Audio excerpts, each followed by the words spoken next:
Ils m'ont bouffé la bite. Ils m'ont bouffé la bite. Ils m'ont bouffé la bite.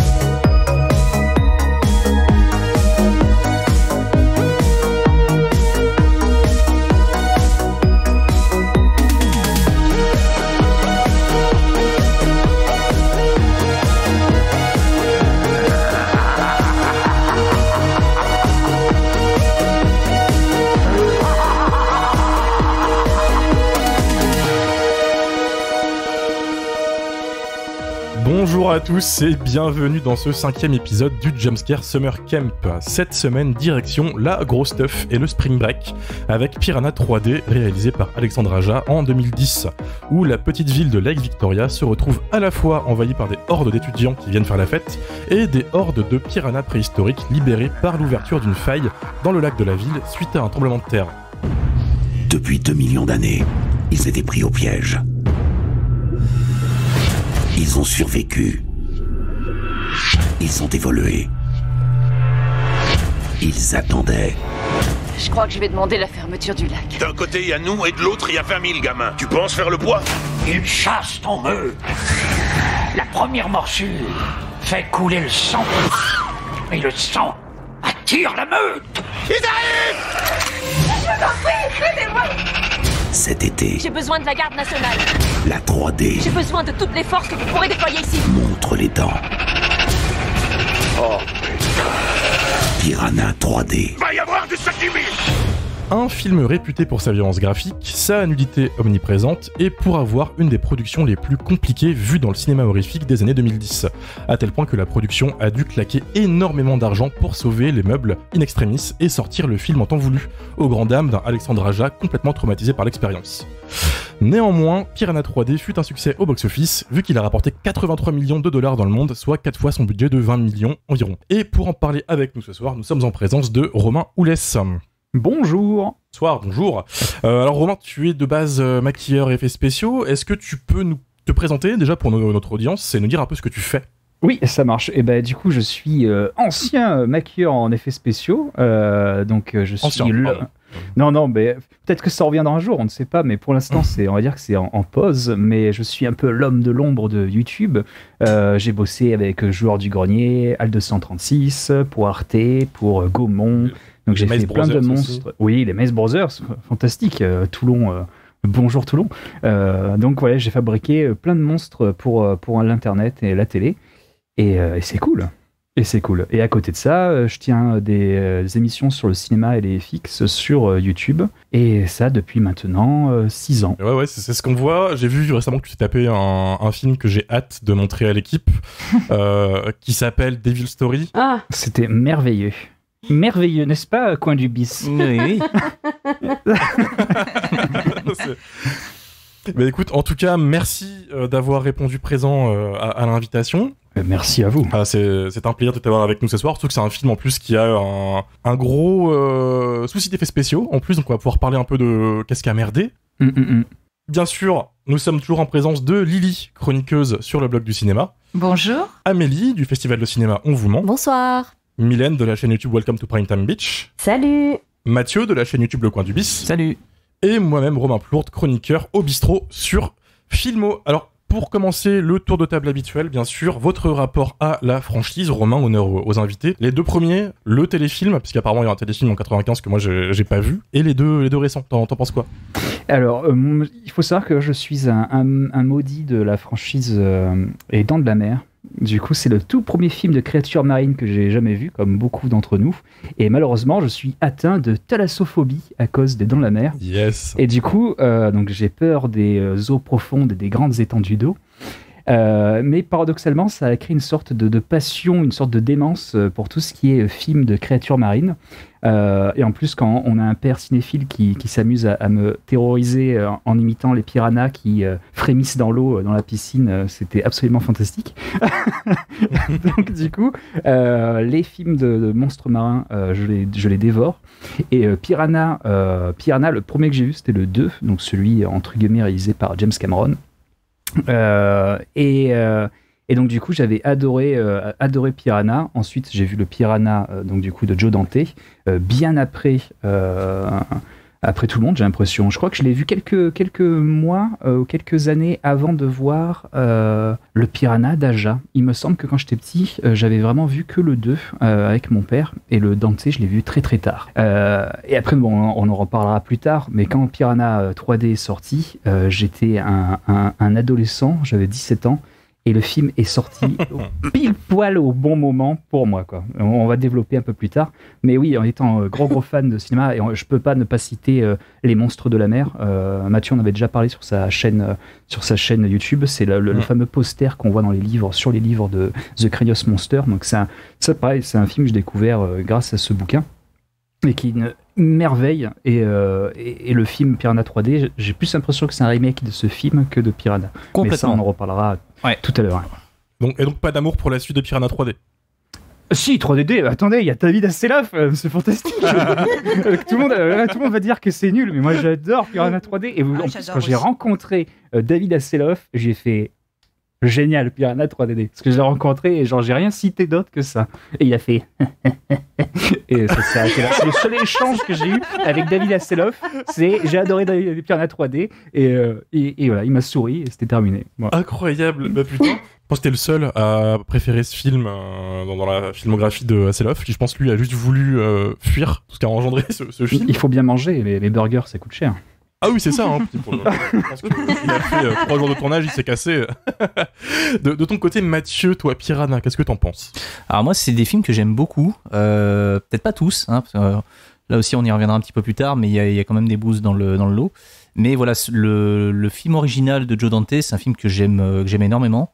J'ai mis un petit peu de temps à voir la suite, donc le film réalisé entre guillemets par James Cameron, qui est conforme à sa réputation, c'est-à-dire que c'est vraiment une grosse déception. Il y a quelques éléments qui font penser au cinéma de Cameron, mais bon, c'est plus une curiosité qu'autre chose. J'adore vraiment Piranha 3D. C'est tout ce que j'aime en fait réuni en un film. La suite Piranha 3DD ou Piranha 2 pour la sortir en France directement en DVD, c'est un peu plus compliqué. Même si voilà, David Hasselhoff ça me fait rire et tout. Voilà, on sent que le réalisateur c'était plus tout à fait Alexandre Aja. Il y a des trucs qui vont clairement pas, mais je pense qu'on développera un petit peu aussi après. Mais voilà, c'est une saga que j'aime bien. Il y a du bon, il y a du moins bon, mais quand c'est bon, c'est très très bon, quoi. Ok, donc toi aussi c'est plutôt du positif. Lily, toi tu penses quoi de Piranha ? Je connais pas les films Piranha, à part Piranha 3D et Piranha 3DD. J'ai vu celui de Joe Dante il y a pas si longtemps, mais en vrai, j'en ai pas vu beaucoup d'autres. Et c'est peut-être parce que j'ai un rapport particulier à Piranha 3D, parce qu'il est sorti mon année de terminale et il m'avait accompagné au début de ma vie étudiante. Dans mon tout premier appartement à Haguenau, en Alsace, j'avais une vieille télé cathodique et un lecteur DVD. C'est tout ce que j'avais. Et une pochette pleine de DVD gravés, dont Piranha 3D, dans une qualité dégueulasse. Voilà. Et c'était un peu devenu notre film de fin de soirée avec les potes. On avait une télé, 3 bières tièdes et Piranha 3D, c'était magique. La meilleure manière de le voir. Voilà. Vraiment. Et pour l'anecdote, j'ai toujours cette pochette de DVD gravée sous ma télé. Et pour les besoins du podcast, j'ai regardé le film dans ce vieux format immonde. Et ça m'a rappelé plein de souvenirs. L'image occupait pas le quart de ma télé, mais la bouffée de nostalgie était grandiose. Mais du coup, je vous préviens, j'ai pas bien vu le film parce qu'il y avait beaucoup de pixels, voilà. Mais du reste, ouais, moi j'aime bien Piranha 3DD, mais les autres, je les connais pas plus que ça. Celui de Joe Dante, j'avais bien aimé sans plus. J'étais assez déçue, mais à part ça, les autres, je les connais pas. Voilà. Ok, de toute façon il n'y a pas grand chose à connaître. Il y a ce fameux téléfilm que j'ai évoqué tout à l'heure qui est popé cet après-midi dans mes notifications Twitter quand un malade nous a dit qu'il préférait le téléfilm au Piranha 3D. On en reparlera du coup de ce mec, de ce qu'il a osé écrire. J'ai jeté un coup d'œil, ça a l'air compliqué comme franchise. Je te rejoins par contre sur un truc, c'est que le film il sort à la bonne époque quand t'es à la fin du lycée, début de fac. Romain aussi a dit que quand t'as 16 ans, 17 ans, Piranha 3D, c'est que du kiff parce que t'es le public visé. Moi, c'est comme ça que j'ai découvert Piranha. Du coup, j'étais un jeune cinéphile, 16 ans, boutonneux, fan de gore. Donc, évidemment, comme tout cinéphile de 16 ans au lycée, je ne connaissais pas le corps féminin. Piranha 3D, il te vend du gore et des meufs à poil. Donc, quoi qu'il arrive, t'es en mode, bah oui. Amen. Voilà. C'est exactement ça. Hein. C'est ça. C'était marrant de le revoir après toutes ces années. J'ai vu Piranha 2 de Cameron, moi, il y a très longtemps quand il passait sur CinéFX ou une connerie du genre. Et je me souviens du titre, les tueurs volants. Et je me suis dit, qu'est-ce que c'est que de la merde, qu'est-ce que c'est que ce truc. Et mon père, en fait, qui était un gros cinéphile, m'a dit, ça c'est le mec qui a fait Titanic. Mais voilà. Moi, je suis plus attaché à Piranha 3D qu'au reste. Et Piranha 3D, j'en parlerai plus tard, parce que je veux pas encore trop aller vers la négativité. Mylène, toi, tu penses quoi de Piranha ? Eh ben, moi, j'ai découvert Piranha par Piranha 3D, comme Lily, sur un tube cathodique. Quand j'étais au Beaux-Arts, durant nos fameuses soirées films d'horreur, mes potes m'ont détesté quand je leur ai ramené ça. Les bières chaudes n'ont pas suffi. Mais moi, personnellement, j'ai passé un très bon moment. Et des années plus tard, je l'ai vu en 3D. Et là, c'était encore plus chouette. Parce que la 3D est vraiment cool. Après, pour le 1 et le 2, je les ai découverts beaucoup plus tard. Par contre, je les ai vus en immersion totale. Je les ai vus dehors, sur un grand écran, près d'une rivière. Franchement, c'était top. C'était vraiment c'est cool. Le meilleur moyen. Mais après, je trouve que le 1 est plutôt chiant. Le 2, c'est un peu un nanar. Et c'est des films que j'ai quand même relativement oubliés. Et après, le 3DD, bon, bah là... C'est quand même compliqué. C'est le film que tu regardes en lendemain de Nouvel An, quand tes neurones sont cramés et que t'as pas beaucoup d'heures de sommeil. J'ai pas un souvenir incroyable. Et que tu veux t'achever. Oui, voilà, et que tu veux t'achever. Là, j'ai revu le 3DD pour les besoins du podcast et oui, je me suis achevée. C'est le cas de le dire. Franchement, il y avait des scènes dont je me souvenais plus. Je pense que mon cerveau les avait oubliées et pour cause. Et ça m'a marqué. Piranha 3DD, c'est quand même un film en fait qui fait 1h10 et qui se termine par un générique qui comporte un bêtisier de 10 minutes quoi. Quand vraiment t'en es réduit à ça, c'est que tu sais pertinemment que ton film il pue la merde quoi. Mais je suis désolé, mais c'est pas le bêtisier en fait. Mais le mieux c'est le bêtisier, oui. Il y a 2-3 moments gore qui sont un petit peu sympas et qui sont un petit peu originaux, mais en vrai, quand t'as vu Piranha 3D d'Alexandre Aja juste avant, la suite elle est honteuse quoi. Alors la suite elle a été réalisée vraiment dans la foulée, ce qui est à mon avis pas forcément la meilleure idée qui soit, parce que je crois que c'est à peine 1 an ou 2 ans après, enfin vraiment c'est 2 ans après. 2 ans après, mais c'est avec 6 mois de retard. Avec 6 mois, avec 6 mois de retard en plus. Non, enfin, tu sens vraiment que ça a été fait à la zob, quoi. Bah, ça fait très DTV à l'arrache, quoi. Bah, déjà, Aja voulait faire une suite et ils l'ont viré. Parce qu'il voulait un truc un peu plus ambitieux que le premier, il avait des idées, ça coûtait trop cher. Faut savoir que les producteurs de ce film, c'est les frères Weinstein, c'est Dimension, et que eux, ils sont plutôt radins, en plus d'être bien d'autres choses, mais je pense que ça, tout le monde le sait. Qu'ils ont viré Aja et ils ont foutu John Gulager. John Gulager, donc le fils de Clu Gulager, qui est le héros du Retour des Morts Vivants, qui est aussi le réalisateur de Fist, ce cher John. Ah, qui s'est fait un nom dans le... Alors, on n'aura pas ce débat sur Fist, mais du coup, il s'est fait un nom dans la série B pas chère, rapide et bien gore. Donc ça paraissait être le bon gars, sauf que le mec, en fait, il a tout donné sur Fist, qui est le film qui l'a fait connaître. Tout ce qu'il a fait après, c'est abominable. Je sais pas si vous avez vu du coup Fist 2, Fist 3. Fist, F-E-A-S-T, pas F-I-S-T, au passage. On en reparlera, je pense, on fera un épisode dessus, le 2, parce qu'il y a quand même beaucoup de choses à dire, je trouve. Pour finir, toi, Amélie, la franchise Piranha. Alors, moi, j'étais étudiante aussi quand Piranha 3D est sorti. Je l'ai pas vu au cinéma, mais je l'ai vu assez rapidement après sa sortie. C'est un film que j'adore, que j'ai vu pas mal de fois, que j'ai toujours défendu parce qu'il y a eu une période où détester Piranha 3D, c'était un petit peu à la mode, histoire de dire que c'était beauf, que c'était nul, bref. Moi, j'ai toujours défendu ce film. Et du coup, j'ai pas vu celui de Cameron, mais j'ai vu celui de Dante il y a pas très longtemps, qui je vous trouve dur avec le film parce que c'est un film de monstre marin plutôt honnête, je trouve. Il y a des bonnes scènes, il y a des trucs qui fonctionnent bien. La scène de l'attaque des enfants, elle est quand même assez incroyable. Et par contre, j'ai regardé Piranha DD sur les conseils de Lily.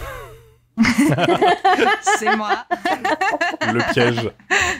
Faut jamais m'écouter. Mais non, fait, hein. mais voilà, faut jamais t'écouter. Moi, je n'écouterai plus Lily qui me conseille des films parce que vraiment, Piranha DD, c'est affligeant. C'est affligeant. J'ai trouvé. Non, mais vraiment, Non, mais il y a des trucs, il faut qu'on en parle, mais il y a des trucs, c'est pas possible, ça peut pas fonctionner, c'est nul. Je sais pas, ils sont tous cons. L'épisode commence à parler de la suite plutôt que le premier. Désolée. Mais en plus, je l'ai vu juste après avoir revu Piranha 3D, ça m'a fait très plaisir de revoir Piranha 3D, et là, d'un coup, je regarde Piranha DD, je sais pas si je l'ai regardé dans la foulée ou le lendemain, et il souffre encore plus de la comparaison, quoi, quand tu les regardes les deux à la suite. Donc voilà, je m'étonne. Pour mon rapport à la franchise, mais il faudra que je regarde celui de Cameron du coup. Ah, et j'ai vu le téléfilm de 95 cet après-midi même. Alors Et ben en fait c'est un copier-coller de celui de Dante scène par scène en mou. Vraiment c'est mou. D'accord. Et juste ils ont repris toutes les scènes d'attaque sous l'eau, toutes les scènes où on voit entre guillemets voit parce qu'on voit pas vraiment les piranhas. On voit des attaques comme ça, on voit du sang, on voit l'eau qui gigote, mais on voit pas vraiment les poissons. Et ça, en fait, ils l'ont juste repris du film de Dante. Et ils l'ont collé dans le téléfilm pour pas avoir à refaire ces scènes. Ce qui fait que des fois, c'est complètement absurde parce que, par exemple, il y a une attaque d'un radeau.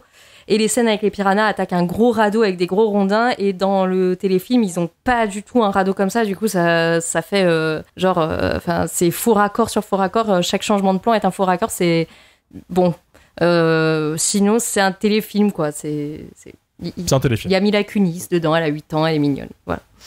Donc, bon, visiblement, Piranha 3DD et le téléfilm, c'est de la merde. Mais du coup, Piranha 3D, Romain, qu'est-ce que t'en as pensé ? Et bien, du coup, je rejoins mes chers collègues. C'est sorti, j'avais 17 ans. Du coup, avec les copains, on va en cinéma de quartier et avec nos petites lunettes, je crois que c'était encore du rouge et bleu, non Piranha, je me souviens plus. Non, c'était le système Cameron. Alors ouais, le rouge et bleu, c'était dans le DVD, dans le Blu-ray, tu avais les lunettes rouge. C'est ça. Et du coup, moi, j'ai eu la chance de le voir en 3D et donc du coup, effectivement, je l'ai vu au bon moment, à la bonne époque. J'ai 17 ans, mon corps est en pleine mutation, il y a du sang de partout, des jeunes femmes qui se font dévorer, des batailles de t-shirts mouillés et des morts à gogo. Et donc du coup, ouais, j'ai adoré, j'avais passé un super moment avec mes copains. Et pour la petite anecdote, j'ai réussi on a commis l'irréparable. Donc on avait un de nos amis qui a peur du sang.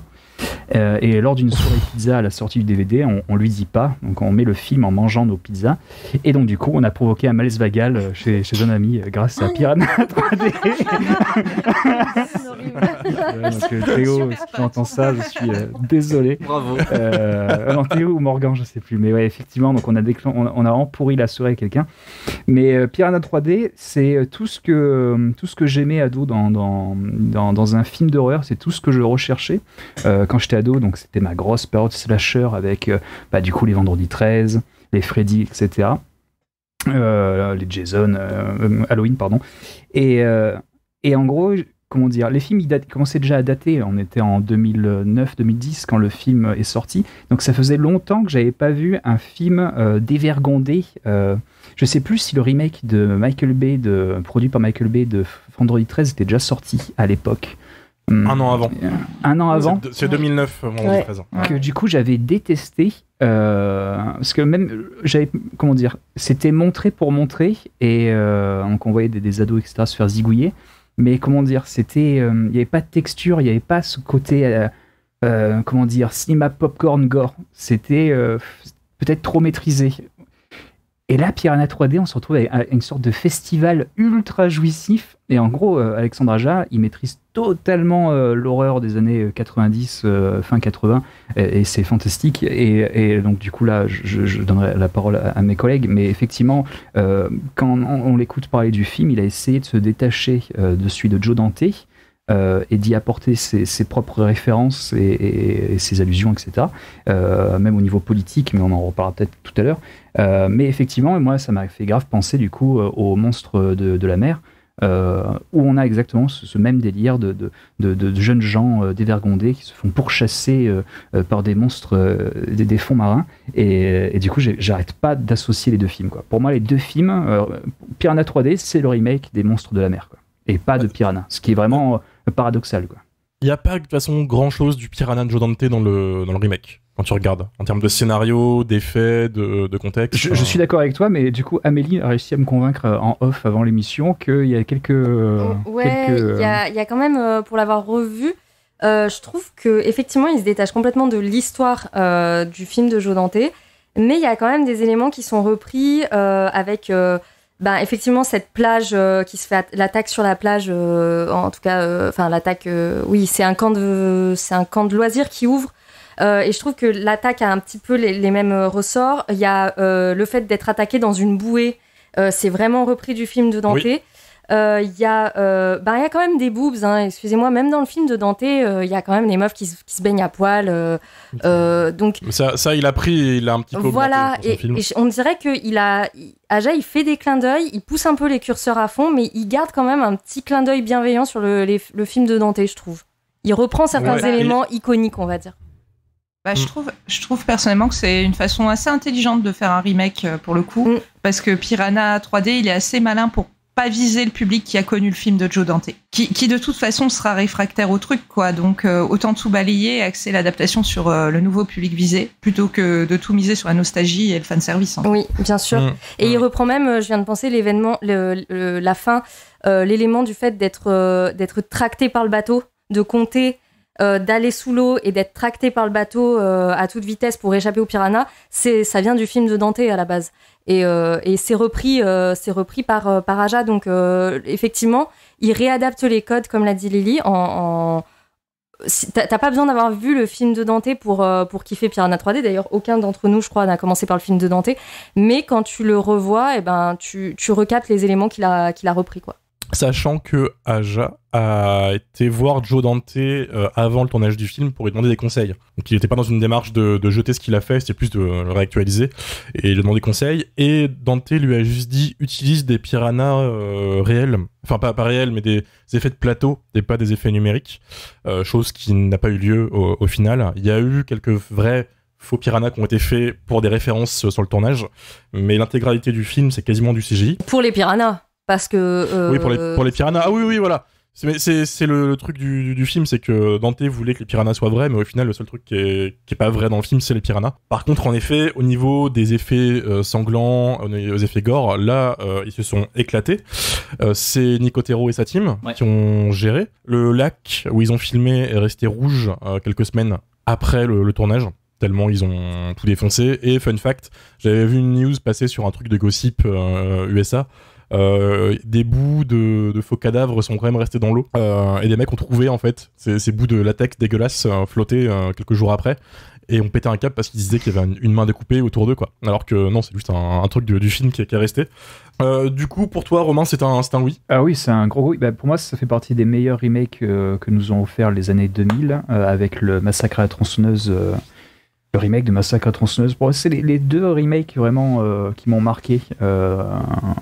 De manière positive et ouais c'est vraiment c'est ce genre de film que si t'es passé à côté il faut le voir au bon moment à la bonne époque, sinon c'est presque dommage, quoi. C'est vraiment le film pour les ados, quoi.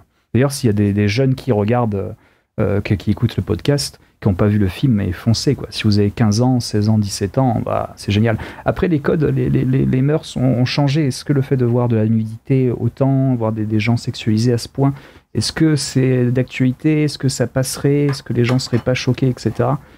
Alors, c'est un autre débat, mais... Les gens étaient déjà un peu choqués à l'époque. Ah ouais, il y avait déjà des petits buzz, ouais. Alors surtout aux USA, parce que tu sais que les USA, le sang, il y a pas de souci. Par contre, un bout de nichon, c'est un attentat. Le film a engagé beaucoup de porn stars pour jouer en fait les nanas qui sont à poil tout le long du film. Dont une qui s'est faite arrêter pendant le tournage parce qu'elle baisait dans les rues de LA. Eh ben écoute, non, c'est vrai, non. En gros, elle devait tourner la scène où, tu sais, il y a une scène où tu as une nana qui se fait manger le bas des jambes accrochée à un parachute. L'actrice qui devait jouer cette scène, Gianna Michael, elle s'est régalée dans les rues, et du coup, elle s'est fait arrêter. Donc là, vite, il faut la remplacer. Donc du coup, ils ont pris celle que vous voyez à l'image, mais celle d'origine, elle a été arrêtée une nuit avant pour exhibition. Voilà. Merci Diana Michael d'avoir remplacé du coup cette pauvre actrice. Mais en effet, à l'époque, ça avait choqué de voir en fait des actrices de cul engagées dans des grosses productions comme ça. Évidemment, c'est purement le côté puritain américain qui est ressorti. Je sais qu'il y a c'est Riley Steele qui joue la pote de Kelly Brook, il me semble, la blonde en fait qui se fait manger de l'intérieur et t'as le piranha qui sort de sa bouche. Il y aurait eu un vrai bad buzz de la voir en fait dans les rôles principaux, alors qu'elle a pas une ligne de dialogue du film, hein, mais ça avait buzzé. Et alors attention, voir un homme se faire couper la bite, ça avait bien remué quand même à l'époque. Parce que oui, du coup, pour ceux qui n'ont pas vu le film, désolé, on va spoiler un peu, mais il y a Jerry O'Connell qui se fait manger la bite. Mais c'est surtout qu'on la voit de près et en 3D, quoi, la bite. Oui, c'est le meilleur plan du film. Ça démarre en fait par le cadavre de Riley Steele, dont les implants mammaires se mettent à partir en direction de la surface. Il y a 2 piranhas qui arrivent au milieu de l'écran, qui se battent en duel pour une bite. Il y en a un des 2 qui la bouffe et qui finit par la rôter en plein écran. Et du coup, on a une bite à moitié mâchouillée en 3D. Voilà, ça résume tout le film, c'est parfait. Exactement. Et moi, j'imaginais Cameron avec son système de caméra 3D, il a investi genre des millions de dollars là-dedans et des années pour faire ce système. Alors, Cameron a chié sur le film à l'époque. Quand le film est sorti, en fait, il avait attaqué le truc en disant voilà, la 3D qu'on a faite pour Avatar et tout, c'est quand même autre chose parce que la 3D de Piranha 3D, c'est quand même pas ouf, ce qu'il faut savoir, c'est que le film, comme tu as dit, en fait, a connu de gros problèmes en matière de post-prod et notamment par rapport aux effets spéciaux et à la 3D. Ce qui fait que si les Piranhas en 3D ont l'air d'être, en image de synthèse, ont l'air d'être un peu bof, c'est pas tant une volonté artistique d'Alexandre Aja, c'est juste que c'était la merde. C'était la merde en fait, et le fautif numéro 1, c'est Weinstein, qui a confié en fait les effets spéciaux à des boîtes qui ont promis monts et merveilles, mais qui se sont retrouvées être très très en retard et très incompétentes aussi sur ce qui avait été promis à la base. Donc les effets spéciaux et la 3D ont été complètement rushés en fin de post-prod, et je crois qu'il y a eu 4 semaines en tout et pour tout pour finir un truc qui aurait dû mettre à la base des mois, ce qui explique en fait la qualité finale qui est bien mais pas non plus extraordinaire. Et la prod en fait a contre-attaqué en rentrant un petit peu dans l'art de Cameron pour lui dire voilà, ok, t'as fait Titanic, t'as fait Avatar, tout ça, mais ferme ta gueule en fait. Le film il a coûté 20 millions. 9 ans pour faire un film. Voilà, le film il a coûté 20 millions, Avatar ça en a coûté 200 minimum. Donc, tais-toi quoi. Oui. Puis Aja, pour moi, a une meilleure gestion de la 3D dans le sens où lui, il est revenu un peu aux origines d'exploitation de la 3D, si tu veux. Ouais. Tu sais, je pense aux années 80, il y avait Jason en 3D, et Parasite 3D de Charles Band, tout ça. Donc lui, c'est pas du tout la même 3D en fait, en termes d'ambition artistique. Donc j'ai pas capté pourquoi Cameron faisait ça. Ouais. Sachant que alors déjà tu m'as volé tout ce que j'avais à dire sur la post-production, je te remercie, mais t'as parlé du premier fautif, les Weinstein, évidemment, ça c'est une surprise pour personne.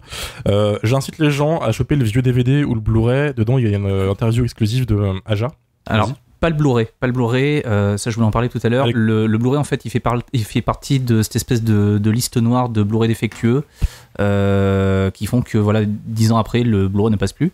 Donc voilà, si vous trouvez le Blu-ray de Piranha 3D, ne l'achetez pas. Attendez soit une ressortie ou alors préférez le DVD parce que dans tous les cas il ne passera pas.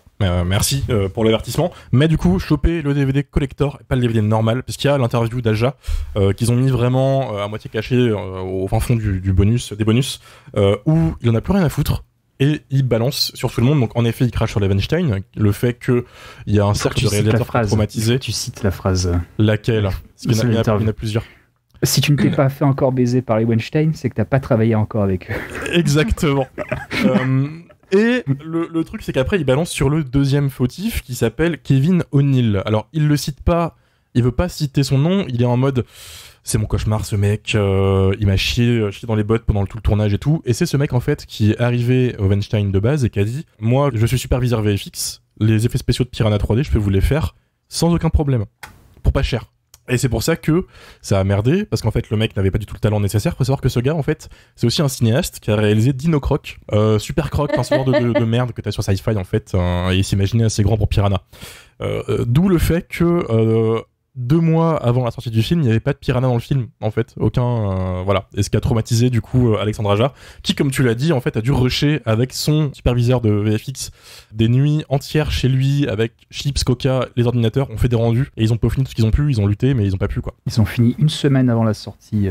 Ah, putain, et c'est horrible parce que ça se sent dans le film. Moi, ça m'a frustré parce que le film, il est bien filmé. Il est giga propre au niveau des effets gore, mais les piranhas sont immondes. Et pourtant, sur les effets de 3D, pour moi, je le mets dans mon top 2 des meilleurs trucs. La bite qui flotte. Le numéro Oui. 1, ça restera la pub M&M's. Pour moi, on peut pas battre la pub M&M's des années 2010. Et la bite qui flotte de Aja, pour moi, c'est la meilleure exploitation de la 3D de Cameron, c'est celle-là, quoi. Incroyable top 2. Ah ouais, quand même. Moi, j'aurais mis des stations finales 5 quand même dans le top. Oui, j'allais le dire, ouais. Des stations finales 5, très belle tradée. Ah ouais, je trouve que même pour l'intro, c'est incroyable. Les plans conçus, en fait, les plans conçus dans le film pour utiliser la 3D sont très bien pensés, mais par contre, la 3D, d'une manière purement technique, elle est pas bonne, quoi. Faut juste faire un petit distinguo entre les deux, quoi. C'est pensé pour être une 3D folle. Les plans sont conçus de telle façon à ce que ça soit fou après quand on le voit en 3D. Mais par contre, la 3D, d'un point de vue technique, fait que c'est moins fou que prévu, quoi. C'est ça. Après, avant de passer à Amélie pour son avis, je tiens quand même à souligner, parce que j'ai entendu des choses que je ne peux pas tolérer. Destination Finale 5 n'a pas la meilleure 3D, c'est Resident Evil Afterlife. Voilà. Je tiens à remettre ça. Non, non. Si. Non, moi, j'en ai non. C'est scientifique. Non, c'est pas objectif, Non. ça. Mathieu. Ouais, non. Moi, j'en ai un autre qui va enterrer tout le monde. Détective D numéro 2. Si vous l'avez vu au cinéma Je l'ai en pas 3D, vu, celui-là. alors celui-là vous en rappelez, quoi. Pas vu. c'est dommage. Donc, pour moi, ça restera Resident Evil Afterlife. Par pur chauvisme. Amélie, de ton côté, t'en penses quoi de Piranha 3D? Alors, comme je l'ai dit tout à l'heure, c'est un film que j'aime beaucoup. J'aime beaucoup parce qu'il est dans tous les excès, mais de manière très intelligente. C'est-à-dire que c'est toujours bien fait, c'est toujours bien fichu, c'est toujours drôle. Il y a beaucoup de passages que je trouve très drôles. Il y a beaucoup d'enchaînements de plans que je trouve très drôles. J'aime beaucoup cette scène, effectivement, la grande scène d'attaque de la plage. Je trouve qu'elle est formidablement mise en scène, qu'elle fait vraiment flipper, mine de rien, parce qu'on ressent la détresse de ces jeunes fêtards qui se rendent compte qu'effectivement il y a des piranhas dans l'eau et qui essayent par tous les moyens de monter sur des bouées, des trucs comme ça, la structure qui se renverse. Je trouve que c'est une suite d'événements vraiment flippants. Et on a parlé de références, donc on a parlé des Dents de la Mer, on a parlé du film de Dante, on a parlé des Monstres de la Mer, mais moi je trouve qu'il y a un petit côté, une petite inspi Alien dans ce film. Je trouve que quand les plongeurs rentrent dans la grotte et qu'ils trouvent tous ces œufs de piranha comme ça, brillants dans le noir, moi ça me fait beaucoup penser à Alien. Cette héroïne, cette flic, mère de famille qui va s'allier avec des scientifiques pour tout défoncer. En plus, elle est super badass. Moi, je lui trouve un petit côté Sigourney Weaver, quoi, dans la manière dont elle mène le truc. En tout cas, c'est une héroïne qui est plutôt chouette.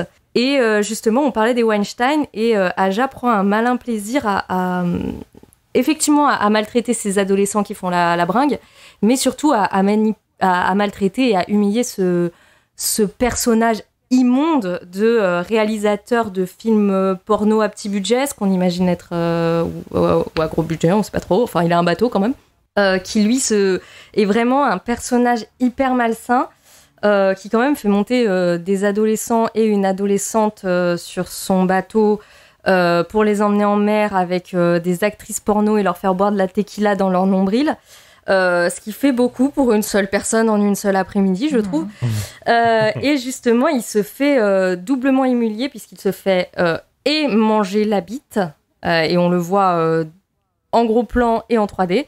Et en plus, il est sorti sur le bateau, donc il parle que de sa bite, on pense qu'il est mort, et en fait, il se réveille pour dire encore une grosse connerie. Il me semble, sa dernière phrase est vraiment nulle. Je sais plus ce que c'est, mais il me semble que c'est vraiment à chier. Ils m'ont mangé la bite. Ah oui, c'est encore ça, il est encore sur la bite. Bon, bref. Et du coup, alors que les actrices sont plutôt des personnages sympathiques, il y en a une qui aide à sauver les enfants et tout ça, celui qui est vraiment puni dans cette histoire, c'est ce producteur malsain et pervers. Est-ce qu'on doit y voir une image des Weinstein ou pas ? Est-ce que c'est juste Aja qui critique une industrie du cinéma ? Est-ce que c'est juste qu'il avait envie d'avoir un personnage absolument dégueu pour pouvoir justifier le fait d'avoir des meufs qui nagent à poil et qui se font des bisous sous l'eau, et que si tous les poissons étaient comme ça, ils ne baiseraient que du poisson ? Voilà, et c'est toujours la question de savoir, est-ce qu'un film qui pousse aussi loin dans la nudité, il est en train de dénoncer quelque chose, mais en même temps il le fait. Est-ce que c'est vraiment juste pour avoir des nichons à l'écran ? Ça, je laisserai les spectateurs être juges, mais en tout cas, moi, j'ai pas de problème avec ce film-là, dans le sens où, effectivement, on est sur tous les excès, on est sur tous les potards à fond, sur l'alcool, la bringue, les meufs à poil et les très très moches poissons qui peuvent défoncer du métal grâce à leurs petites dents. Donc après tout, pourquoi pas, quoi. Je rebondis sur ce que tu disais sur le porno, Amélie. Moi, je crois qu'il y a vraiment une critique du milieu du cinéma pornographique mainstream, où en fait, ou amateur, hein, dans l'amateur aussi, hein, il y a des dérives. Récemment, il y a eu des scandales, mais ça a toujours été, en fait, c'est une industrie où les mecs, en fait, ils bouffent tellement du cul toute la journée, en fait, que ils se rendent plus compte. Ils se rendent plus compte que c'est hyper malsain et ils ont des comportements problématiques parce que tout leur est permis. Donc je crois je crois que le film nous dit un petit truc là-dessus, quoi. Oui, mais mine de rien, Aja, il appelle quand même des actrices porno pour faire du parachute ascensionnel, les nichons à l'air. Donc tu peux avoir un truc critique sur le cinéma qui met des meufs à poil, mais il met quand même des meufs à poil. Et le film a été vendu en grande partie là-dessus. Après, je pense pas que la critique, elle vise les gens, le fait de faire du porno, quoi. C'est plus le climat qui peut s'y instaurer, en fait. Oui, surtout que Jerry O'Connell, en fait, expliquait s'être inspiré pour son personnage d'un mec qui s'appelle Joe Francis, je crois. Ouais, c'est ça. Joe Francis, qui est le gars qui a créé Girls Gone Wild, qui est grosso modo une espèce de fabrique de films de cul à la chaîne assez facile, et le mec n'est pas très très éloigné de la caricature qu'en fait Jerry O'Connell dans le film, donc voilà. Sachant qu'il y a aussi une deuxième caricature de ce genre de personne, c'est le personnage de Eli Roth, qui est moins présent mais qui joue un gros porc aussi, qui anime le Spring Break, alors que bon, il a visiblement 40 ans et le mec veut faire des concours de t-shirt mouillés avec des gamines. Après, quand tu prends la filmo de Aja avec La colline à des yeux, Aja est français, donc réalisateur immigré aux États-Unis. Du coup, il a une vision de l'Amérique qu'il peut objectivement caricaturer et dénoncer. Donc du coup, alors ça peut effectivement dénoncer l'industrie du X, mais je pense que c'est plus pour dénoncer une sorte d'exubérance propre aux Américains dans sa globalité. Moi, je le ressens. Du moins, comment dire, c'est trop premier degré pour que ce soit l'industrie du cul. Parce que comme tu dis, il n'aurait pas utilisé des actrices de cul. Moi, je pense que c'est plus dénoncer une opulence, et surtout que quand tu l'entends parler du Spring Break, etc., nous, en France, on ne connaît pas Spring Break, mais on connaît les soirées étudiantes de médecine, etc. Et déjà que des fois, chez nous, c'est hardcore. Apparemment, les États-Unis, c'est vraiment hardcore. Et du coup, ça crée un contraste d'opulence, de chaos, que je pense que Aja a voulu caricaturer dans son film. Et c'est quelque chose de super cool qu'il a dans son cinéma, parce que le fait qu'il soit pas de natif américain, ça lui donne une légitimité pour traduire et montrer ce qu'il voit, quoi. Et du coup, c'est vachement cool, quoi. Et si tu veux mon avis, je pense que les Américains sont trop cons pour se rendre compte qu'il le fait. Exactement. Après, on peut parler aussi rapidement, parce qu'il en parle à demi-mot, pareil dans le bonus, mais en gros, quand le film sort en 2010, donc du coup, ils ont dû le tourner entre 2008 et 2009, et en 2007, il y a eu la crise économique, donc en gros, il y a tout le marché immobilier américain qui s'est effondré, donc c'est vraiment un cataclysme, des gens ont perdu leur travail, n'ont plus d'argent, etc. Et en gros, cette fameuse faille que vous voyez au début du film, et ben du coup, c'est donc imaginez que toutes les fondations du pays des États-Unis est basée sur l'immobilier. Et tout ça, du jour au lendemain, on vous dit que l'immobilier, ça ne coûte plus rien.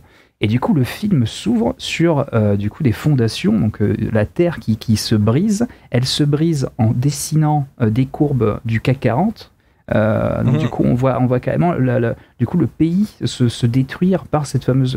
Donc du coup, c'est ultra malin de la part de Aja, et ça c'est un festival de critiques envers les Américains, mais pas spécialement sur quelque chose de bien précis, quoi. Pardon, excusez-moi, je philosophe avec Piranha 3D, c'est incroyable. Tu es là pour ça. Tu es là pour ça. Je trouve ça pas déconnant parce qu'on le retrouve un peu dans toute sa filmographie. Dans Crawl, il y a un truc comme ça aussi. Il y a des plans sur des panneaux qui disent attention, en cas de tempête, ça sert à rien de tirer dans la tornade. Et pour nous Français, c'est hyper drôle, mais pour les Américains, c'est habituel, en fait.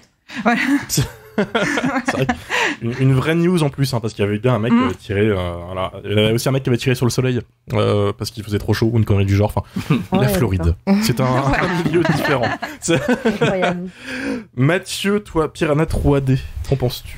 Alors, comme je l'ai dit tout à l'heure, c'est un film vraiment que j'adore et que je trouve en plus très cohérent par rapport à l'évolution de la saga et surtout par rapport à toute la vague de remakes en fait qu'il y a pu y avoir de grands classiques du cinéma d'horreur dans la période 2000-2010. Dans le sens où voilà, si vraiment on reprend le truc à la base par rapport au film de monstres issus de la mer, c'est vraiment pas un truc qui a été inventé avant-hier, c'est vraiment, il faut remonter quasiment aux années 50, avec des films comme Incan from the Sea, enfin des trucs qui étaient vraiment un peu cheap, un peu série B, des fois à la limite de la série Z. Mais voilà, c'est même pas forcément Roger Corman qui a inventé ce truc-là, mais c'est lui qui va le populariser avec ses petites séries B. Et ensuite, quand Les Dents de la Mer en 75 va arriver, Spielberg va faire que, entre guillemets, reprendre un concept qui existait déjà depuis un petit moment, mais avec beaucoup de millions et avec un monstre qui, pour une fois, n'est pas un truc avec des tentacules ou un bonhomme dans un costume en caoutchouc. Il va prendre en fait un monstre que tout le monde connaît, qui est le requin, et via sa mise en scène et pas mal de trucs qu'on a déjà expliqué dans un précédent podcast, il va créer une espèce de peur phénoménale, et ensuite le film va faire des petits. Et Corman, histoire de continuer en fait à faire ce qu'il faisait précédemment et à pas se laisser bouffer par Hollywood qui vient grappiller un petit peu sur le même terrain que lui, va tout de suite lancer la production de Piranha. Il va engager donc Joe Dante, qui avait déjà bossé avec lui pas mal de temps sur, je crois qu'il était monteur de bande-annonce. Il a réalisé 2-3 petits trucs aussi. Joe Dante, c'est un mec qui connaît très bien le cinéma de Spielberg et qui a adoré Les Dents de la Mer. Le film n'est pas du tout moqueur par rapport au film dont il s'inspire. Piranha de Joe Dante démarre quasiment après la scène inaugurale par, je crois, l'actrice qui joue, ou un gamin, je sais plus, enfin qui joue à une borne d'arcade des Dents de la Mer. Donc vraiment, il y a plein de petits clins d'œil. Piranha de Joe Dante, même si le film est un petit peu moins efficace aujourd'hui, c'est vraiment un film qui est du 100% de Joe Dante, c'est-à-dire qu'il est bardé de références. On retrouve Dick Miller, qui sera plus tard son acteur fétiche, c'est Monsieur Futterman dans Gremlins, enfin pour les personnes qui ne s'y situent pas. On retrouve Barbara Steele, qui est une des grandes actrices en fait du cinéma gothique italien. Enfin voilà, le mec clairement se fait plaisir. Le film est adoubé par Steven Spielberg, parce qu'au moment où le film sortait, il y avait Les Dents de la Mer 2 qui sortait en face, et je crois que l'Universal en fait avait râlé au point de vouloir interdire Piranha, et Spielberg en fait voit le film et convainc en fait la Universal de foutre la paix à Joe Dante, parce que selon lui ça pouvait pas être en concurrence ou quoi. Enfin, Spielberg adorait Piranha, à tel point qu'ensuite il l'a engagé pour d'autres trucs, pour la 4e dimension, et ensuite pour Gremlins, et ainsi de suite. Mais après, voilà, Corman n'a pas forcément voulu en rester là, et s'est dit, bon, on va continuer, mais par contre, il va falloir monter un petit peu dans l'écran. Et donc, il a proposé à Joe Dante un film quasiment sur le même principe, qui est donc Les Monstres de la Mer, qu'on a cité un paquet de fois, qui est grosso modo la même chose, mais avec plus de nichons, plus de gore et plus de stupidité. Joe Dante, qui voulait pas refaire 2 fois la même chose, est parti de son côté, et Roger Corman en fait a engagé une réalisatrice, Barbara Peters, qui s'est faite virer assez rapidement. Donc le film a été terminé par je crois c'est Jimmy Murakami, et le film est une très très très bonne série B, très représentative en fait du cinéma d'exploitation des années 80, donc rempli de maquillage gore dégueulasse. Enfin, il y a les effets spéciaux sont co-réalisés, je crois, par Steve Johnson et Rob Bottin, donc 2 très très grands noms du FX des années 80. Rob Bottin qui était déjà sur les FX de Piranha de Joe Dante. Et après ça, donc ça pouvait que se casser la gueule, enfin en tout cas selon moi, parce que vraiment les Monstres de la Mer, si vous l'avez pas vu, vraiment jetez-vous dessus, c'est vraiment c'est Piranha 3D avant l'heure, quoi. Il est ressorti en plus récemment. Il est ressorti, ouais, il est ressorti en Blu-ray, très belle copie d'ailleurs. Et ensuite arrive Piranha 2, Les Tueurs Volants, réalisé par James Cameron, qui est encore une fois vraiment pas bon. Et donc ça on peut l'oublier. Et en 95, donc il y a un remake, comme disait Amélie, plan par plan du Piranha original de Joe Dante, qui n'a aucun intérêt, mais vraiment absolument aucun intérêt. C'est le même film en moins bien, avec exactement les mêmes plans, avec un rythme absolument assommant. Le seul intérêt que peut avoir ce téléfilm, c'est vraiment si vous êtes fan hardcore des années 90 et que vous n'avez pas grandi depuis. Donc on retrouve Alexandra Paul qui jouait dans Alerte à Malibu. On retrouve Solène Moonfry qui jouait Punky Brewster, ça parlera aux gens de ma génération. On retrouve aussi Mila Kunis, comme tu disais, en fait, qui avait 7 ou 8 ans à l'époque, enfin bref. Hormis ça, vraiment, il n'y a pas d'intérêt. Le seul intérêt, je pense, c'est que si vous n'avez pas vu le Piranha original, ou tout du moins, voilà, admettons que le Piranha original de Joe Dante n'existait pas, en l'état, ça aurait été un bon téléfilm. Il aurait été un petit peu gore, il y aurait eu des problèmes de rythme ou quoi, mais ça aurait été, je pense, un téléfilm divertissant et honnête. Par contre, étant donné que le Piranha de Joe Dante existe, il n'a foutrement aucun intérêt. Donc, suite à ça, arrive Piranha 3D réalisé par Alexandre Aja, et dans ma tête, je me suis dit, voilà, je suis pas forcément très fan de tous les remakes qu'il peut y avoir, en fait, de toute la vague l'Armée des Morts, le Massacre à tronçonneuse de Marcus Nispel, le nouveau Vendredi 13, tout ça. C'est pas forcément le Massacre à la tronçonneuse. Je les aime bien, mais si tu veux, en fait, hormis le Vendredi 13 dont on a déjà parlé précédemment, enfin dans un précédent podcast, à chaque fois, c'est des films que je trouve bien, mais les originaux, en fait, je les oublie pas, tu vois. Enfin, Massacre à tronçonneuse, personne me fera avaler que le remake est meilleur que le film original, faut pas déconner non plus, tu vois. Ah non, loin de là, voilà. Parce qu'il est bien. Mais par contre, Piranha 3D, c'est l'exception. J'adore le film de Joe Dante, mais je trouve qu'Alexandre Aja, comme on l'a dit jusqu'à présent, a eu vraiment l'intelligence d'apporter son regard de français et de changer un petit peu d'axe par rapport à ce qu'a fait Joe Dante. C'est-à-dire qu'il reste un petit peu dans le truc où, comme Joe Dante, il se fait plaisir. C'est-à-dire que là où Joe Dante mettait Dick Miller, Barbara Steele et Corman et compagnie, et ben Alexandre Aja, il met l'actrice qui était dans Retour vers le futur, il met Christopher Lloyd, il met des actrices de cul de l'époque, il met tout ce qu'il faisait kiffer, quoi. Et surtout, il fout du gore. Il met Richard Dreyfuss en plus, voilà. Donc il y a encore une connexion avec Les Dents de la Mer. Et il se fait kiffer en fait à tous les niveaux en matière de gore. Les effets spéciaux sont de Greg Nicotero, donc c'était le mec très en vogue en fait à l'époque pour tout ce qui était splatter, gore dégueulasse ou quoi. Et encore une fois, il y a cette espèce de regard d'un Français sur un truc purement américain qu'il ne comprend pas, ou fait mine de pas comprendre. Et comme on disait, en fait, c'est peut-être plus forcément le truc un peu second degré de Joe Dante, mais c'est clairement en fait le regard de quelqu'un qui se moque d'un truc purement américain et très beauf, très con, très débile. Et il va juste en fait se servir de ce truc-là pour les foutre en charpie. Et aussi au passage glisser 2-3 petits trucs volontaires ou pas, ça c'est chacun décidera, mais sur les Weinstein et sur la façon dont les Américains objectisent en fait les femmes dans cette industrie du porno qui était déjà assez crade, quoi. Donc voilà, parmi toute cette vague de remakes de grands classiques du cinéma horrifique, et je finirai là-dessus, c'est vraiment pour moi un des meilleurs qui soit, et je comprends parfaitement en fait qu'on puisse être déçu par rapport au fait que si on s'attendait à un remake plan par plan ou réactualiser en fait du film de Joe Dante, forcément on est déçu, et d'autant plus que ce remake existe déjà, il date de 95 et puis la merde, donc encore une fois aucun intérêt. Pour moi les meilleurs remakes c'est vraiment ceux qui s'écartent du matériel original pour apporter quelque chose en plus, et là en fait il le fait à tous les niveaux, donc voilà, 100% carton absolu, quoi. Et même, je vais rebondir sur ce que tu viens de dire, parce que je viens d'y penser. Dans le film de Dante, c'est des scientifiques qui créent une super arme, enfin qui modifient génétiquement des piranhas pour que ce soit une arme de guerre, en fait. Et ces piranhas s'attaquent à ceux qui vivent au rythme de la nature, sur le bord de la rivière, qui pêchent leurs propres poissons, qui sont loin de la ville. Alors que chez Aja, c'est des poissons préhistoriques qui sont restés sous la terre, c'est la nature qui se réveille et qui s'attaque à une fête dans l'hyperconsommation, hyper populaire, avec des grosses voitures, des gros bateaux. Donc presque on a inversé, le piranha, il est devenu une image de la nature qui se rebelle, alors c'est que la pollution chez Dante, qui ouvre la faille. Voilà. Alors que chez Dante, c'est une création humaine qui s'attaque à ceux qui profitent de la nature, enfin qui profitent dans le bon sens du terme, quoi, ceux qui se baignent dans la rivière tranquillement.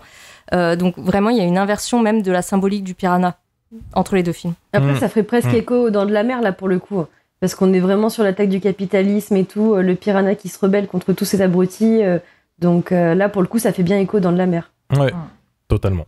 En tout cas, merci Mathieu pour ce TED Talk. Je suis désolé. T'inquiète pas, hein, tu fais ce que tu sais faire et tu le fais toujours très bien. Mylène, toi de ton côté, Piranha 3D, qu'est-ce que tu en as pensé ? Je l'aime vraiment, pour moi c'est un film popcorn, je le trouve très sympathique, c'est mon préféré des piranhas, mais encore une fois parce que je suis pas du tout attachée à tous les films piranhas, Donc du coup, pour moi, c'est vraiment un roller coaster en fait. Le voir en 3D, je trouve ça hyper jouissif. Il y a très peu de films qui sont vendus comme des films 3D d'horreur, qui savent aussi bien faire ces effets de jaillissement en fait. Souvent, je suis très déçue parce que finalement, il n'y a pas grand-chose. Là, franchement, je me suis fait vomir dessus. C'était incroyable. J'ai adoré. Vraiment, le meilleur moment de ma vie. Et du coup, rien que pour ça, le film est vraiment très très cool. Je le trouve très fun. Encore une fois, il y a plein de références. Et ça, c'est vraiment très très kiffant.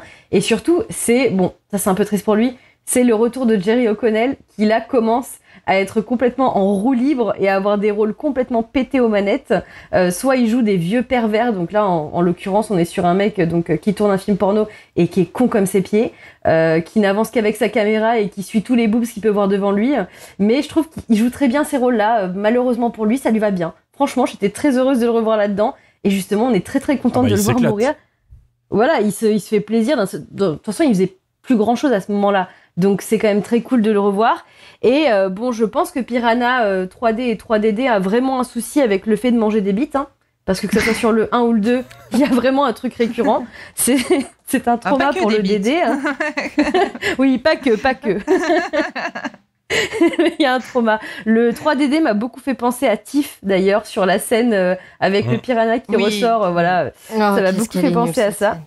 Ah non, mais elle est immonde. Franchement, cette scène, mais je pense dans mes pires cauchemars, je la revois. Vraiment, moi, le ça pire me fait trauma. Mais ça m'étonne pas, Lily, ça m'étonne pas. Mais ça fait 3 jours qu'il vit dans son vagin. Comment c'est seulement possible? Ah, mon Dieu. Pardon, excusez-moi. Elle se réveille. Qu'est-ce qui des s'est piranhas passé? préhistoriques. Il va chercher une logique, je sais pas. Arrête, Lily, arrête. Non, et ce que j'aime bien avec Piranha 3D, c'est qu'il est aussi hyper raccord avec son époque. Enfin, moi, du coup, à ce moment-là, je regardais Gossip Girl et Vampire Diaries. Oui, voilà, c'est pas des grandes séries. Mais du coup, j'étais très contente parce qu'il y avait des acteurs de ces séries-là. Et il y a vraiment, en fait, un peu ce qu'on peut retrouver dans les films des années 90, où, du coup, le cast, en fait, des grandes séries ou des grands téléfilms, enfin voilà, de l'époque, était dans tous les films d'horreur. Et là, bon, c'est ça en l'occurrence. Donc, j'étais assez contente de voir ça aussi. Et puis voilà, bah, c'est un film popcorn, faut pas lui demander plus, hein. Franchement, c'est très chouette, c'est à voir en 3D. Je crois pas que le Blu-ray 3D soit parmi les défectueux, mais je suis pas sûre de l'info. En tout cas, le mien n'est pas encore mort. Eh ben, reteste-le dans quelques mois, mais vraiment, moi c'était mon cas en fait avec mon Blu-ray. Je l'ai revu 3-4 fois, et là je l'ai retesté il y a pas longtemps, et ça ne marche pas. Donc, profites-en, parce que, à mon avis, il vit ces derniers moments. Okay. C'est surprenant qu'il n'ait pas ressorti en Blu-ray quand même, ce film. Ouais. C'est Wildside, non ? C'est Wildside, oui. Ils se lancent là dans une sorte de lancée de réédition, qui vont ressortir le Land of the Dead de Romero bientôt. Ouais. Peut-être, on peut espérer que ça sortira. J'espère en tout cas, sachant qu'il y a un Director's Cut qui existe et qui est prêt à sortir, qui fait 6 minutes de plus, avec beaucoup de scènes en plus, qui expliquerait pourquoi certains personnages disparaissent du film, comme le caméraman de film de cul, qui n'est plus là, qui revient dans le 2, mais qui est joué par Paul Scheer. Et qui a toujours sa crème solaire sur le nez. Ouais, exactement. Il y a pas mal de plans aussi qui sont très iconiques et qui sont visibles uniquement dans la bande-annonce, dont tout le monde se rappelle, et après quand on les cherche dans le film on les trouve pas, donc potentiellement il y aurait peut-être des trucs qui vont popper à ce niveau-là. Une autre mise à mort aussi d'un policier qui est dans une sorte de marais qu'on voyait que dans un spot TV, même pas le trailer, tu vois, qui s'est bouffé. Donc visiblement il y a des choses qui n'ont pas fini dans le montage qu'on a eu et qui n'attendent que d'être ressorties. Donc Alexandre, si tu nous écoutes, on t'attend. Bah merci d'écouter, voilà. Déjà, ce serait vraiment sympa. Déjà, oui, déjà, viens nous voir. viens. On fait un épisode sur Crawl quand tu veux, ou Connaît des yeux, viens. J'adore Crawl. Ah, c'est cool, Crawl. Ça lui lance plein de fleurs. En tout cas, merci Mylène pour ton avis. Moi, je suis totalement d'accord. Et il reste du coup Lily. Est-ce que tu n'aurais pas une anecdote Dr. Queen à lâcher pour conclure ?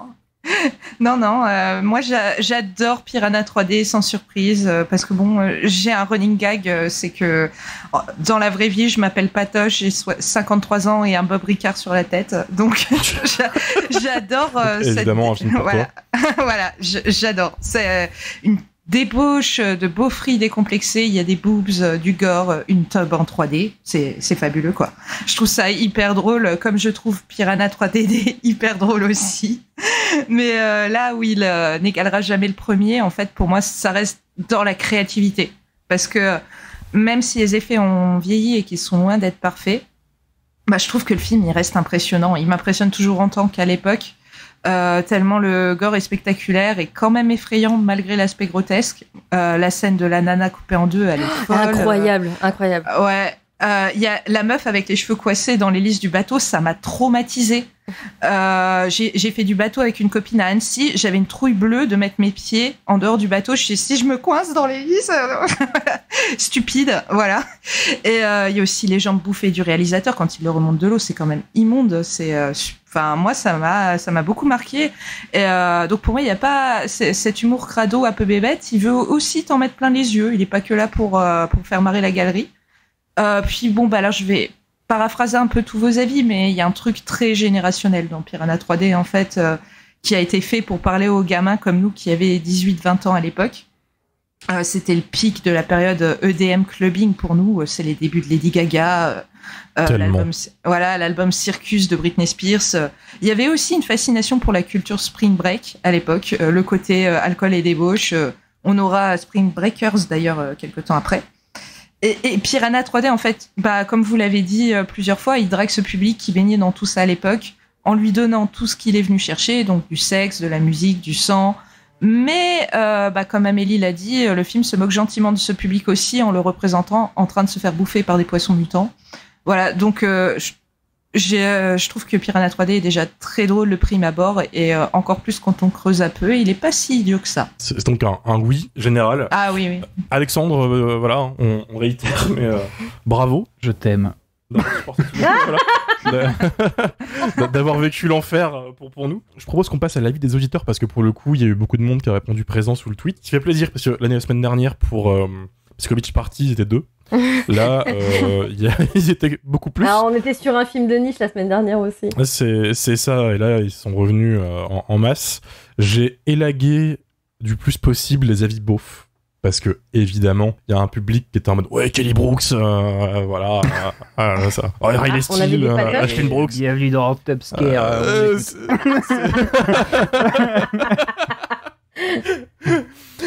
J'en ai quand même mis un, parce que son pseudo est incroyable. Donc, Sosie de Bernard Lavillier nous a juste envoyé...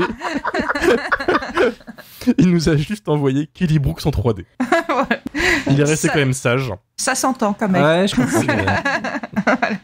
Mea nous envoie « J'ai pas vu le 2, mais j'avais adoré le film, vu en 3D au Cinoche, avec le kiki de Queen Mallory flottant devant mes yeux. » Donc oui, Jerry O'Connell est connu pour un rôle, Queen Mallory dans Sliders. C'est vrai. Oui, c'est Sliders. Ouais, oui, c'est vrai. Voilà.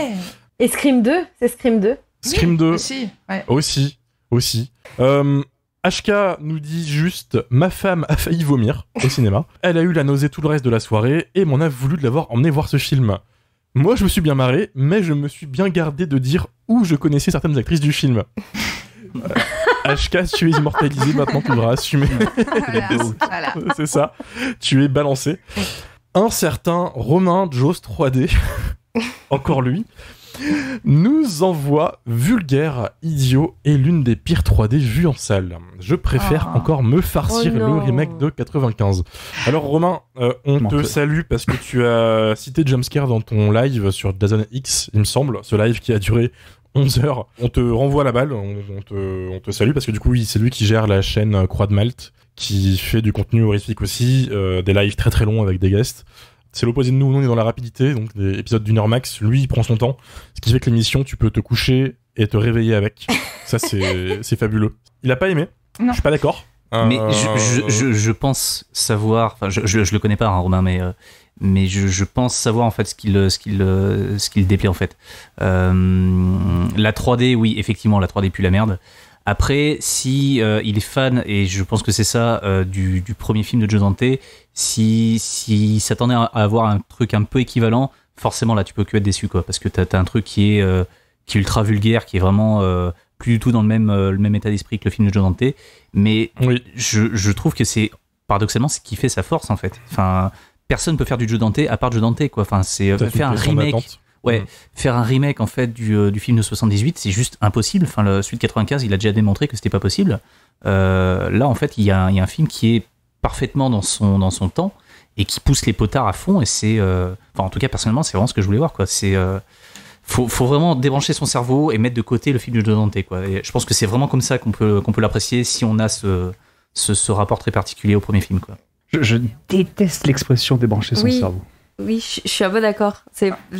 Déjà, c'est pas forcément nécessaire de débrancher son cerveau, mais en plus, est-ce que c'est parce qu'on monte des meufs à poil qu'on est vulgaire aussi? Moi, je pose juste la question là, je la mets là. Voilà, vous en faites ce que vous voulez. Pas nécessairement, ça dépend comment tu les montres. Mais Voilà. voilà, en l'occurrence, je pense que bon, il y a quand même une c'est volonté voyeur, d'être un peu mais vulgose, hein. c'est Moi, j'aime voyeur, mais ça dit aussi quelque chose, tu vois. Ça dit quelque chose de comment le mec qui les filme, il les voit. Les mecs qui les filment dans le film. Je parle du personnage. Donc, Connaissant Romain, je pense pas que c'est les meufs à poil qui le gênent. Voilà, non, mais je pense que encore une fois, il y a un truc très générationnel dans Piranha 3D, et du coup, je comprends tout à fait que si on aime effectivement celui de Joe Dante, on peut passer complètement à côté. D'autant plus si on n'avait pas l'âge requis quand c'est sorti, quoi.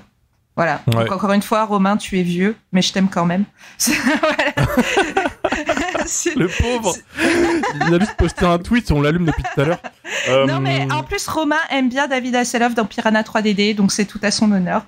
Faut le souligner. Puis un truc aussi, quand je disais qu'il y a que Joe Dante qui peut faire du Joe Dante, c'est que après le carton de Gremlins, le studio en fait a voulu très rapidement faire une suite, et ils voulaient se passer de Joe Dante, et ils ont essayé pendant des années et des années et des années, et en fait ils se sont retournés vers lui pour lui dire écoute, vas-y, fais-le, on n'y arrive pas, mais limite par dépit, quoi. C'est-à-dire qu'ils ont essayé, ils ont écrit plein de scripts de machin, et en fait ça donnait juste de la merde, et Gremlins 2 a été fait parce que le studio n'arrivait pas à reproduire la formule de Joe Dante, quoi.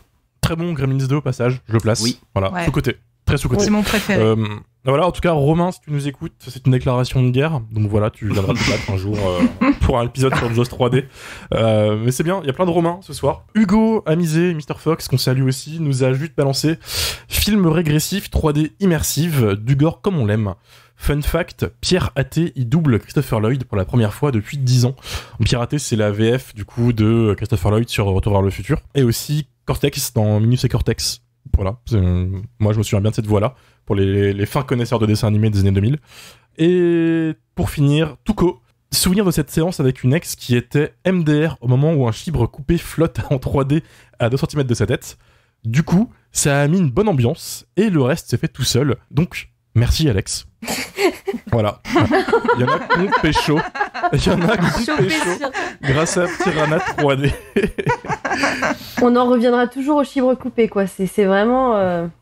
La bonne idée. pourquoi on a eu un autre film avec un chibre coupé dernièrement? Mais Ouais, non, mais Piranha c'est le truc 3D. qu'on a mentionné pour Piranha 3D, c'est le truc qu'on a mentionné le plus. Oui, c'est vrai. Oui. Et qu'ils ont voulu le refaire dans la suite et qu'ils n'ont pas réussi à le refaire aussi bien. Tu vois, Oui, c'est, oui. voilà. Par En contre, tout cas... Vas-y. Pardon, je voulais dire, par contre, dans la suite, il y a un mec avec un piranha dans le cul. Je trouve ça génial. Voilà. Oui. Et il lui dit, personne ne piranha bouffe qui mon marche. cul quand même. Oui, il y a un piranha qui marche. Oui. C'est vrai que la suite esquive les piranhas volants, alors que c'était la grosse rumeur à l'époque. Mais par contre, fout des piranhas qui marchent à la fin. Ce qui est... Ouais, moi, j'ai adoré. J'ai pas de goût alors. Je prends... Moi, quand il a commencé à marcher, j'étais on fire devant le Blu-ray là. Je faisais, ça pète sa mère. Il y aura une armée de piranhas qui vont marcher dans les Non, rues. moi, ça m'a achevé. Mais de toute façon, le truc était destiné à être complètement fou, quoi. Parce que quand le premier script pour le remake de Piranha 3D a été écrit, ça datait de 2003. Et à base, le film était destiné à Chuck Russell, donc le mec qui a fait The Mask et le Blob dont on a déjà parlé dans Jumpscare.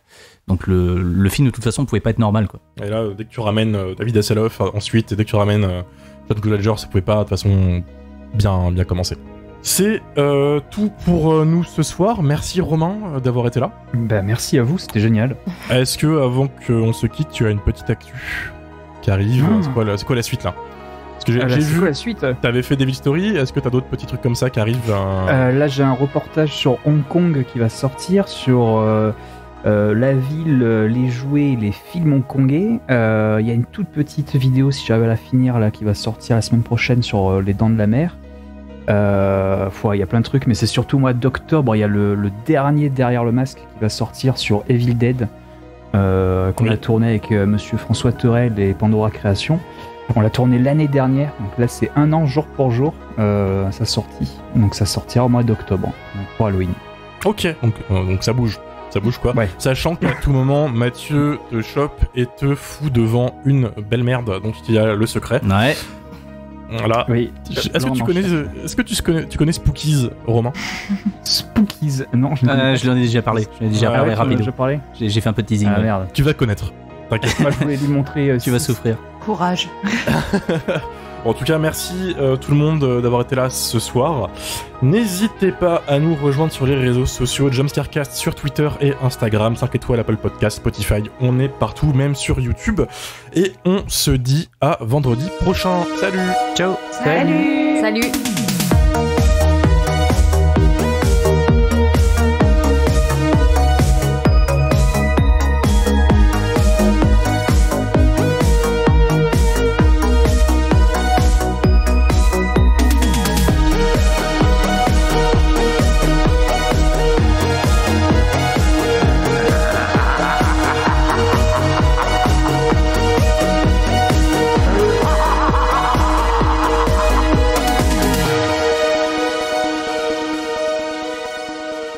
C'était donc l'épisode de la tub.